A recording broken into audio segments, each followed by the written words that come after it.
Hi guys, this is Keith here from the Upper Tier podcast, and I'm here again with you with another John Cena video. Now, this will be his last video I'll be doing for his countdown towards his last ever match he's going to have on December 13th.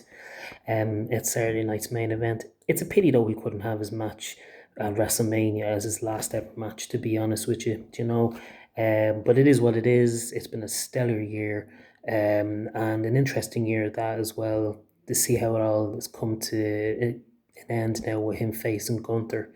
But I thought I would do his top five greatest rivals. And now everyone has their different opinions of who he thinks is going to be his top five rivals are. But I think probably most of what I'm going to have here, probably a lot of people would actually have down as his top five as well. But number five I have is basically Batista. Now, as we all know, Batista came in around the same time as John Cena, and he was part of OVW as well, in the developmental area back in the day when OVW was around. That's totally changed now, and it's actually NXT that they deal with now, is bringing up the newer talent. But yeah, back then they had a stellar lineup for the crop of talent, the likes of Brock Lesnar, Randy Orton, John Cena, Batista as well, Shelton Benjamin. There was a crop of great talent that was coming up at that period of time in the early 2000s. And I thought it would be a bit more appropriate because Batista and John Cena had some really memorable moments and some good matches throughout the years as well. But if you remember, Batista actually broke John Cena's neck in SummerSlam 2008, as far as I remember. And that was a real moment in itself, And as well as that, they had that famous moment at the Royal Rumble when it was a botch and they ended up eliminating each other. I don't think that was supposed to happen, obviously, because it was a serious botch, but the two had a stellar careers together. Obviously, Batista didn't have the same long career compared to John Cena, but they still had a really memorable moments and memorable rivalry as well. But for number four, I have down is The Rock.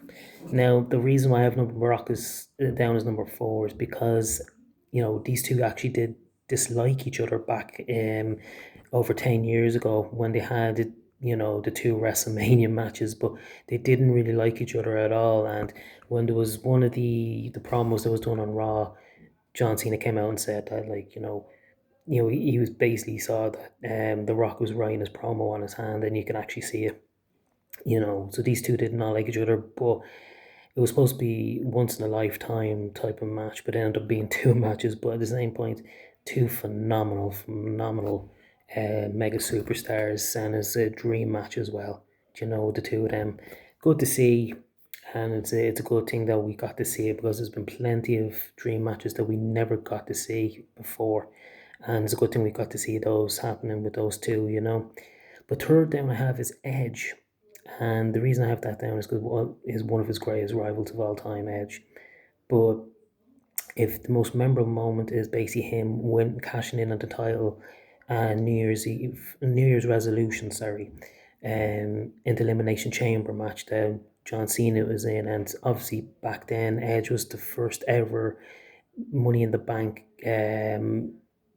briefcase holder, and he was the first time to actually cash it in on him as well. And those two over the years had some stellar matches. They really did, and their chemistry was just unbelievable, and they worked so well together. Two unbelievable pros in the game. But yeah, let me know what you think of that. Do you think that should have been higher, or do you think that was a bit lower in your aspect? But send me a comment and let me know down below. Um, for number two, I have down is CM Punk.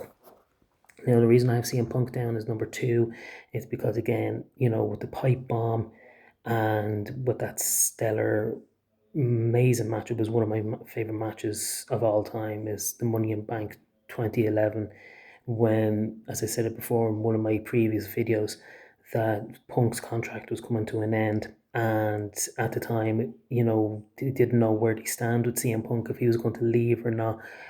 But as well as that, John Cena held the title too, the WWE title, along with CM Punk holding the WWE title. So it was kind of unifying the title together to see who was going to be the ultimate champion. and it was such a memorable match. But that was probably the most famous match that they had. But they had some stellar matches over the years as well, and obviously including the last match that they had this year as well. Which, to be quite honest, I would have liked that to be in at SummerSlam.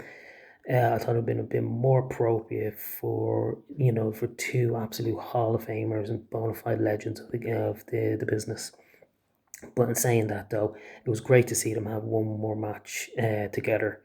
But number one I have down is Randy Orton. For me, Randy Orton and John Cena throughout the year, throughout was actually not throughout the year, throughout the 20 plus years of the two of them in the business and the two of them coming up together in OVW, those two were the cornerstone of the early 2000s, mid 2000s, and the late 2000s as well. Of when I said before in the last video, when the PG era wasn't the best, but the two of those guys made it work and helped the business keep afloat.